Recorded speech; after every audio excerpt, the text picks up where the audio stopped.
ꯂꯩ ꯈꯔ ꯊꯥꯒꯦ ꯇꯧꯕꯅꯦꯕꯀꯣ ꯃꯤ ꯑꯁꯤꯗꯤ ꯐꯖꯅ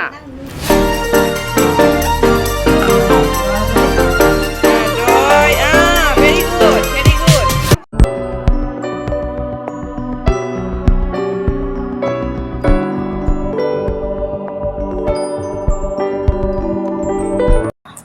Hello everyone, ahanokda mayam bui konglona khomjari mayam ngasidi Flipkart tagi lei khara thage tawbanebako aduna flower pot khara lawbane price tudi ai kauthokhrebako chawrakpado ai mataida dum tholamge mamangda lakpa kandadi ko box to tawraga yam phajana laebako handak lakpadadi smain tawraga rangba siga chanboi chandaboi namjhala pirakpadunebako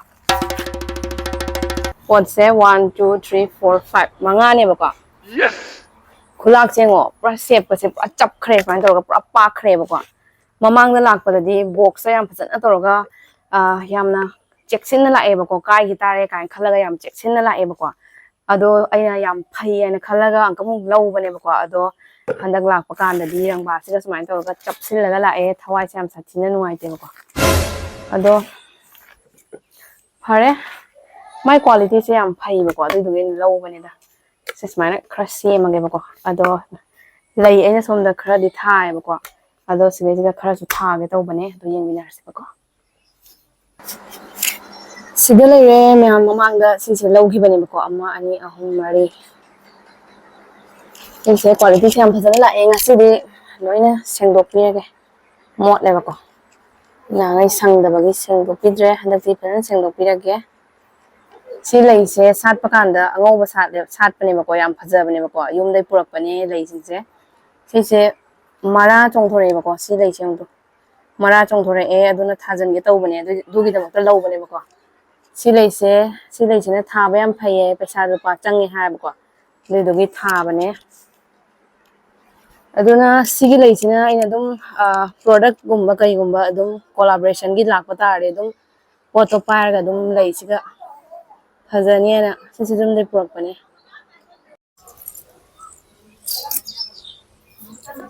aduga mayam leigi makhada thariba stand se sise kha kuire mayam jam quality yam phaiba ko sise Flipkart te lawgi bane mayam na pam tari ai description da dum link hapcharam ge bako ani lakpane bako set oina price su ma tara thon jaram ge siam sa thina phaiba ko stand ja kha kuire hoji phau kaim tawdi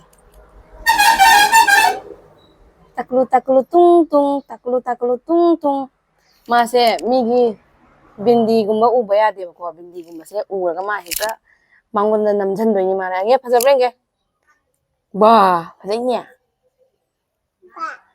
phajai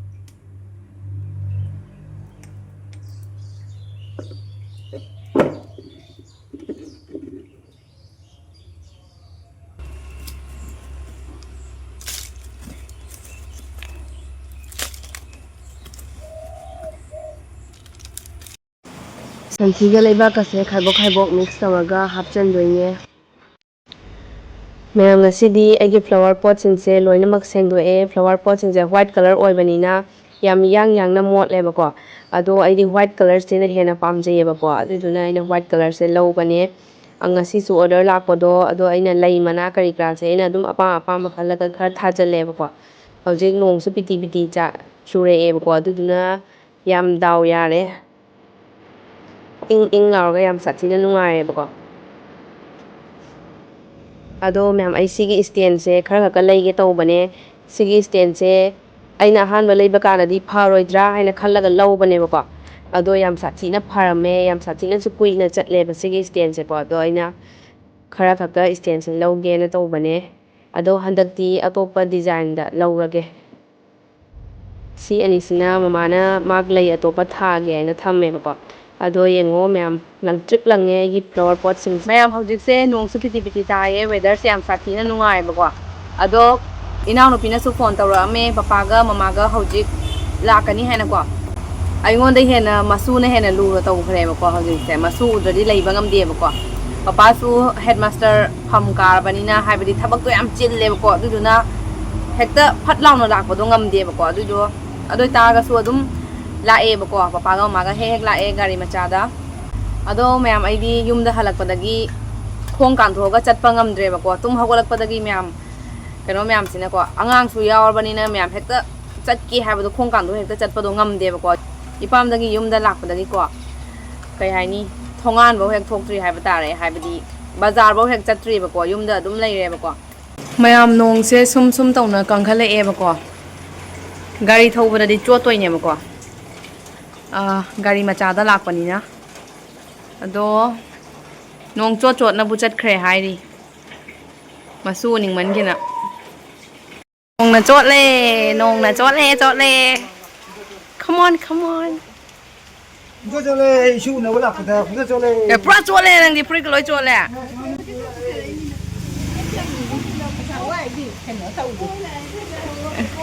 ꯅꯣꯡ ꯆꯣꯠ ꯅꯪ ꯃꯃꯥ ꯅꯪ ꯑꯗꯨꯝ ꯂꯥꯛꯑꯕ ꯍꯥ ꯄꯨꯔꯥ ꯆꯣꯠꯂꯦ ꯀꯩ ꯄꯣꯠꯅꯣ ꯌꯦꯡꯒꯦ ꯀꯩ ꯄꯣꯠꯅꯣ ꯁꯤꯕꯣ ꯋꯥꯎ ꯖꯨꯂꯨꯕꯤꯅꯤꯅꯦ ꯅꯣꯡ ꯇꯥꯕꯁꯤꯒ ꯍꯥꯎꯔꯅꯤ ꯁꯤꯅ ꯁꯤꯡꯒ꯭ꯔꯥ ꯐꯣꯡ ꯐꯣꯡ ꯁꯥꯏꯌꯦ ꯁꯤꯡꯒ꯭ꯔꯥꯁꯦ ꯐꯣꯡ ꯐꯣꯡ ꯁꯥꯏꯌꯦ ꯍꯧꯕꯗ ꯉꯥꯏ ꯃꯥꯜꯂꯦ ꯖꯨꯂꯨꯕꯤꯁꯤꯁꯨ ꯐꯣꯡ ꯐꯣꯡ ꯁꯥꯏ ꯍꯥꯎꯔꯅꯤ ꯅꯣꯡ ꯇꯥꯕꯁꯤꯒ ꯋꯦꯗꯔꯁꯤꯒ ꯏꯪꯂꯤ ꯏꯪꯂꯤ ꯇꯧꯅ ꯅꯨꯡꯁꯤꯠꯀ ꯁꯤꯠꯂꯦ ꯌꯥꯝꯅ ꯏꯪ ꯂꯥꯎꯋꯦ ꯅꯨꯡꯁꯤꯠꯁꯦ ꯔꯨꯗ꯭ꯔꯒꯤ ꯖꯨꯝꯒꯤ ꯑꯄꯥꯟꯕꯔꯣ ꯁꯦ ꯑꯩꯈꯣꯏ ꯌꯨꯝꯒꯤ ꯑꯄꯥꯟꯕꯔꯣ ꯀꯥꯏꯋꯥꯏꯗ ꯄꯥꯟꯒꯦ ꯁꯦ ꯆꯥꯒꯗ꯭ꯔꯥ ꯆꯥꯔꯣꯏꯗ꯭ꯔꯥ ꯈꯪꯗꯦꯗ ꯑꯗꯨꯝ ꯆꯨꯞꯄꯨ ꯍꯥꯏꯅ ꯅꯄꯥꯅ ꯑꯃꯨꯂꯛꯑꯃꯤꯅ ꯍꯣꯏꯃꯥ ꯍꯥꯎꯔꯅꯤꯌꯦ ꯁꯤꯗꯤ ꯐꯖꯅ ꯅꯪ ꯅꯤꯡꯖꯪ ꯇꯧꯔꯤꯕ ꯏꯁ ꯑꯩꯈꯣꯏ ꯊꯣꯡꯒꯥꯟꯒꯤ ꯍꯩꯅꯧ ꯄꯥꯝꯕꯤ ꯀꯛꯈꯤꯕꯗꯩ ꯍꯩꯅꯧ ꯆꯥ ꯐꯪꯗ꯭ꯔꯦ ꯑꯩꯈꯣꯏ ꯍꯩꯅꯧ ꯊꯣꯡꯒꯥꯟꯒꯤ ꯍꯩꯅꯧ ꯄꯥꯝꯕꯤ ꯑꯍꯥꯎꯕ ꯑꯃ ꯀꯛꯈ꯭ꯔꯦ ꯉꯥꯎꯔꯦ ꯑꯩꯈꯣꯏ ꯇꯦꯖꯄꯇꯥ ꯊꯥꯎ ꯑꯣꯄꯥ ꯅꯪ ꯂꯣꯏ ꯆꯣꯠ ꯂꯣꯏꯔꯦ ꯅꯨꯡꯉꯥꯏꯒꯗ꯭ꯔꯣ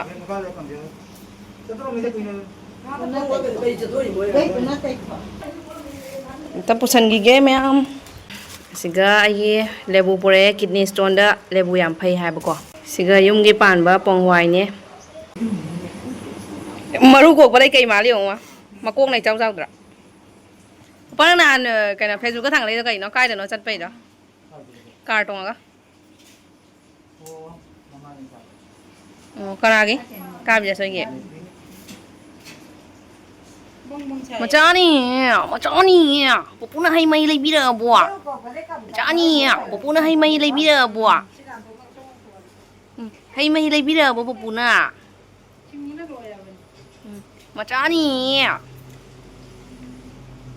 ꯄꯨꯄꯨꯅ ꯍꯩ ꯃꯍꯤ ꯂꯩꯕꯤꯔꯛꯑꯕꯣ ꯑꯦ ꯄꯨꯄꯨ ꯃꯇꯣꯟꯁꯨ ꯂꯥꯛꯑꯦꯅꯦ ꯄꯨꯄꯨ ꯃꯇꯣꯟꯁꯨ ꯂꯥꯛꯑꯦꯅꯦ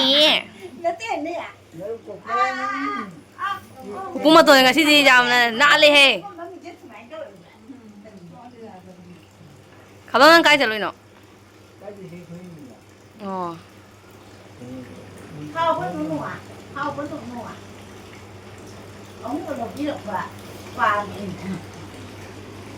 kutu natu kutuni Đấy có cái chở ra nè. lấy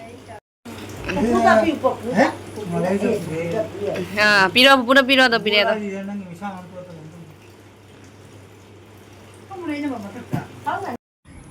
ꯑꯩꯈꯣꯏ ꯆꯥ ꯂꯣꯏꯔꯦ ꯑꯗꯣ ꯄꯄꯥ ꯍꯣꯏ ꯁ꯭ꯀꯨꯜꯗꯒꯤ ꯍꯜꯂꯛꯄꯇ ꯉꯥꯏꯔꯤ ꯆꯥꯛ ꯇꯣꯛꯄꯗ ꯉꯥꯏꯔꯤ ꯍꯥꯏꯅ ꯁꯤꯡꯒ꯭ꯔꯥꯒ ꯖꯨꯂꯨꯕꯤꯒꯁꯦ ꯑꯣꯏꯅ ꯑꯗꯨꯝ ꯇꯧꯔꯦ ꯑꯩꯈꯣꯏꯒꯤ ꯔꯨꯗ꯭ꯔꯒꯤ ꯕꯦꯟꯙꯧ ꯑꯃ ꯂꯩꯌꯦ ꯗꯨꯀꯥꯟꯗ ꯑꯗꯨꯗꯨꯒꯤ ꯕꯦꯟꯙꯧꯒꯤꯁꯨ ꯑꯍꯥꯎ ꯑꯊꯨꯝ ꯈꯔ ꯄꯤꯕ ꯆꯠꯈꯤ ꯑꯩꯈꯣꯏ ꯃꯃꯥꯅ ꯑꯗꯨꯒ ꯍꯜꯂꯛꯑꯒ ꯑꯩꯈꯣꯏ ꯆꯥ ꯊꯛꯃꯤꯟꯅꯔꯅꯤ ꯆꯥꯔꯣꯏ ꯃꯥ ꯑꯗꯨꯝ ꯄꯤꯔꯤꯃꯤ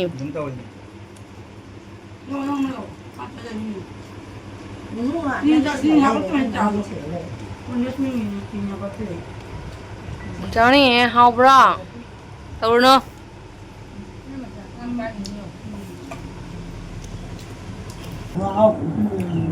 Đấy bán được vào. Kamu yang ambil sebagai apa? Bisa biar dia asal dia. Mà bay rồi bên này mà mua ra bây giờ sang là thì mà đi bay mà mua ra phải sang là 싱가지 하 졸로비디 강자 짠이 짠이 배งấy thì bố ra đây này mà làm cái 짠이 배ง마이 입대래 이니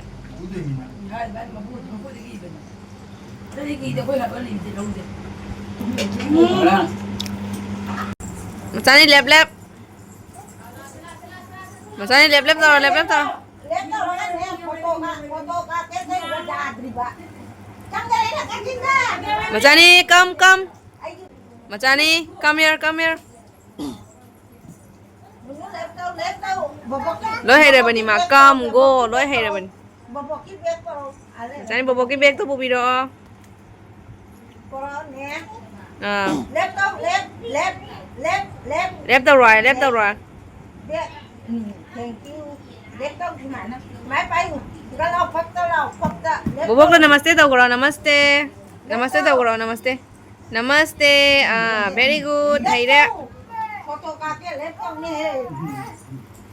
Flying kiss tu tao goro, bobok tu flying kiss tao goro. Left đâu left. nhưng mà cái này 9, 6, 7, 8 Left đâu nụ left đâu. Joy tao. Buku na maska tau, buku da.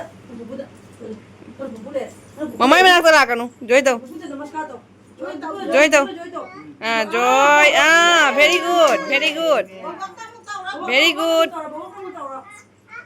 Ah. Bố đã bị sập đi rồi bà, joy tao. Lâu rồi, bố đã lâu rồi. Bố đã bị rồi. Bố đã joy tao rồi. Ah, bố đã pocket đạp chăng rồi, pocket đạp. Ah, lấy khăng ngà bani mà. Pocket đạp chăng rồi, pocket đạp.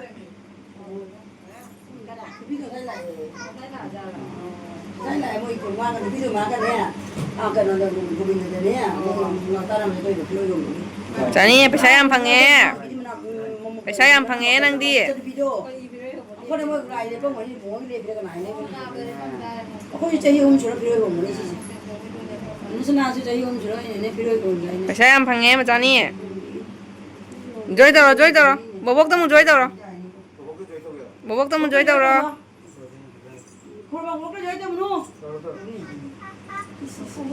Mà pu buộc tay ra rồi man.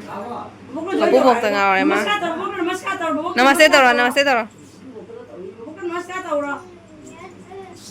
Namaste. Mà irang khang nghe cho tao rồi.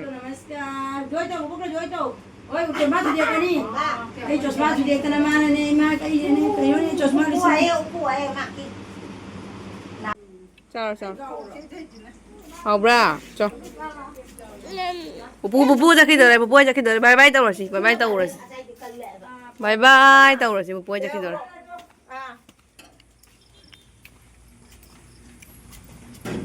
Bố ada gari sengdoi itu. Nong chuột le. Sorok se nong na loi le. Khoi ma kai ma đi. Khi mà tay gầy rồi. bye bye Bu ai ba.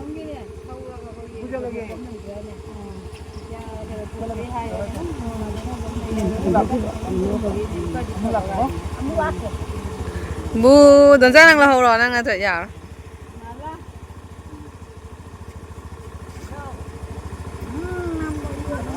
Bố mà tuần là hậu rồi gì?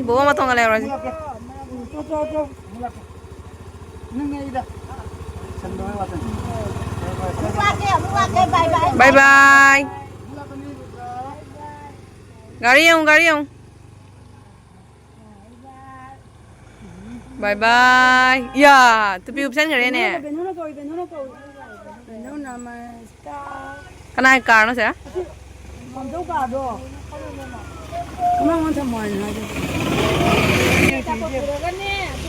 Bố cái đây. Bố ra khơi bò. Papai gầy lại đâu. Papai bú lại. Papai bú lại.